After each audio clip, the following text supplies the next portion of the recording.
Bonjour à tous et bienvenue dans cet épisode de notre mini-série au cœur de l'exposition La Fabrique du Temps au Musée de la Poste. Aujourd'hui, je vous emmène avec moi à la découverte d'une œuvre d'art contemporain qui m'intrigue, l'agenda d'Elsa Wirth. Il s'agit d'une petite pièce qui reprend le design d'une pièce de monnaie de 2 € où est gravé d'un côté Monday et de l'autre côté Sunday.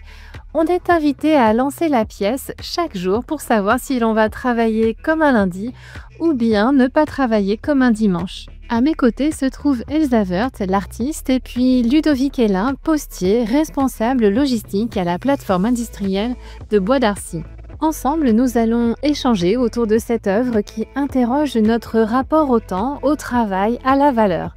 Deux univers très différents se rencontrent ici, alors suivez-moi, je m'approche de l'œuvre.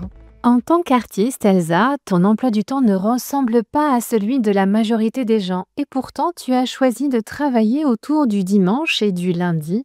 Pourquoi ces 2 jours en particulier? Alors oui, c'est vrai que j'ai pas de routine classique. Je n'ai pas de bureau, pas de collègues réguliers, pas de week-end. Mon rythme de travail est dicté par ma pratique en fait, artistique et c'est plutôt dense donc ça alterne entre des moments de création, de réflexion, heu et d'autres moments qui vont être plus de la gestion, de l'organisation, heu, de la production aussi, mais qui sont également des temps qui sont des sources d'inspiration. Et justement, c'est pour ça que j'ai voulu interroger cette convention du week-end et des jours de semaine.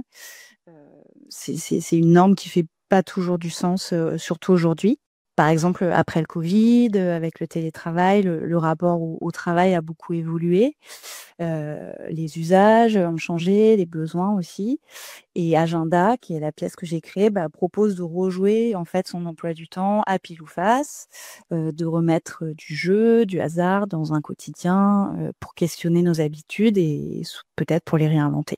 Pour revenir à l'œuvre Agenda, il faut comprendre que ce n'est pas une injonction à ne pas travailler, mais plutôt une invitation à repenser notre rapport au temps, non? Oui, exactement.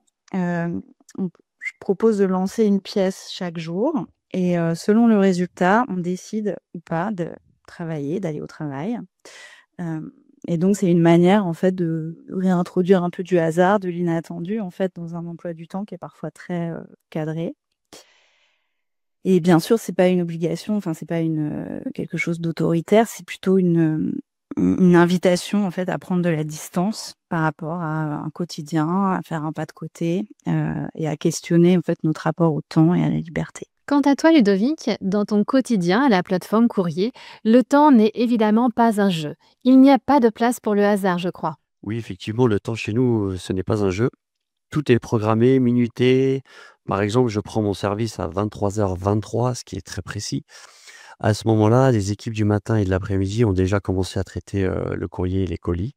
Nous, on prend le relais pour finaliser le tri et préparer les départs. On s'assure, que tout est bien positionné sur, les quais pour que les camions partent dans les temps. Pour te donner une image, le quai est aussi grand qu'un demi-terrain de foot. Et en moyenne, il y a 60 à 70 camions qui quittent la plateforme en l'espace de 2 heures. 4 heures et 6 heures du matin pour être plus précis. C'est une vraie course contre la montre. Ludovic, tu parles de minutes, de plage horaire, de relais, de travail de nuit. Le temps est une notion impalpable, c'est vrai, mais il devient très matériel dans ton métier. C'est une ressource précieuse d'ailleurs.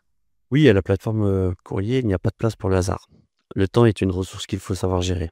L'équipe du matin trie le courrier selon l'urgence, celle de l'après-midi poursuit, son tri et nous, la nuit, on gère les produits les plus urgents. Notre objectif, c'est qu'au petit matin, il ne reste plus rien sur le quai. Alors là, chaque minute compte. Très concrètement, on est en communication avec la régulation des transports pour anticiper les éventuels retards, sur la route. Chaque retard, peut avoir des conséquences. Pour rester dans le concret, devant moi se trouve Agenda. Cette œuvre prend la forme d'une pièce de 2 €. Elsa, tu voulais évoquer la valeur au travers de ta démarche. Oui, complètement. La pièce, évoque évidemment l'argent, du coup la valeur, la consommation et on travaille pour vivre, pour gagner de l'argent qu'on dépense ensuite, pendant nos loisirs et souvent, le travail, la production comme le temps libre, c'est en fait, sont tous les 2 tributaires, de la consommation et cette pièce s'interroge un peu cette idée-là, quoi. elle met en tension la valeur matérielle, enfin la pièce de 2 € avec une liberté plus immatérielle, le hasard, le jeu, le temps qu'on s'accorde et c'est une manière de dire: «Est-ce qu'on peut vivre autrement? Est-ce qu'on peut donner une autre valeur, à notre temps?» Eh bien justement, Ludovic, toi dont le quotidien est très structuré, comment insuffler un petit peu de cette liberté? Oui, effectivement, dans mon métier, le temps est très concret, mesurable. Le temps a une vraie valeur, mais ce qui me rend fier, c'est l'engagement des équipes, leur solidarité. C'est une autre forme de valeur. Je gère une trentaine de personnes. Ma philosophie, en fait, c'est que tous les problèmes sont les bienvenus. Ça permet des fois de désamorcer le stress. Je reste calme, même en cas d'imprévu, et je diffuse cette attitude à toute l'équipe. Je leur fais confiance, je leur laisse de la liberté, notamment pour gérer la cadence de leur activité. Ce qui compte, c'est que le travail soit fait. Cette souplesse, c'est un peu d'espace de liberté, et ça crée un bon état d'esprit, et ça renforce la motivation et la solidarité. Alors tu parles de confiance et c'est une des valeurs de la Poste, mais pas uniquement. L'innovation aussi fait partie de l'ADN de la Poste qui a su évoluer pour répondre aux besoins de ses clients. Alors comment ça s'est traduit dans ton métier, Ludovic? Bah écoute, ça se traduit très simplement. En fait, quand je suis arrivé il y a 7 ans, on traitait seulement du courrier. Aujourd'hui, on gère aussi bien des services comme les collectes de sacoches dans les banques, l'entretien et la gestion des trottinettes ou la distribution du matériel scolaire. En interne, on a optimisé les tâches pour que chacun ait une mission.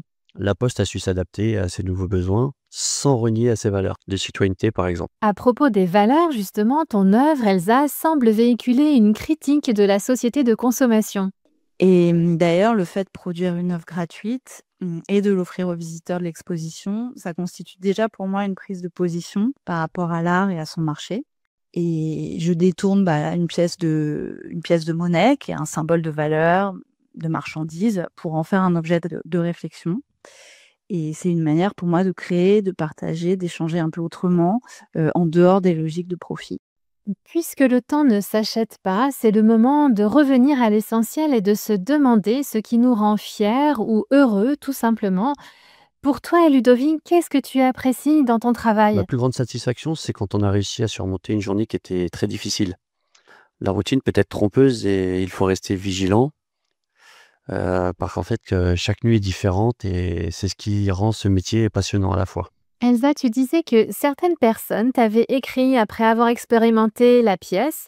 Est-ce que ces retours ont influencé ta propre perception du temps? Oui, et j'ai reçu des messages de gens, qui me disaient: «Aujourd'hui, j'ai lancé la pièce et j'ai décidé de faire telle ou telle chose ou de ne pas faire telle ou telle chose». Heu et ça me touche et ça parce que ça montre que l'œuvre vit, qu'elle est en résonance avec, un public dont les activités sont multiples, qu'elle provoque des micro-décalages, chez les gens qui l'ont dans leur poche, dans la manière de vivre le quotidien et c'est une œuvre qui appelle à l'échange et au partage. Cette pièce continue de résonner en moi. Avec Elsa, on explore une autre manière de vivre le temps, plus libre, plus fluide, presque ludique. Et avec Ludovic, on en sait un petit peu plus sur les coulisses du traitement du courrier et on mesure à quel point le temps peut être structurant, exigeant, mais aussi porteur de sens et de solidarité. Je dirais que cette œuvre nous invite à ralentir, à remettre du jeu dans nos habitudes et à repenser ce que vaut vraiment notre temps. Et si demain, à votre tour, vous lanciez une pièce pour décider de votre journée, juste comme ça, pour voir ou simplement pour se souvenir de profiter du temps présent.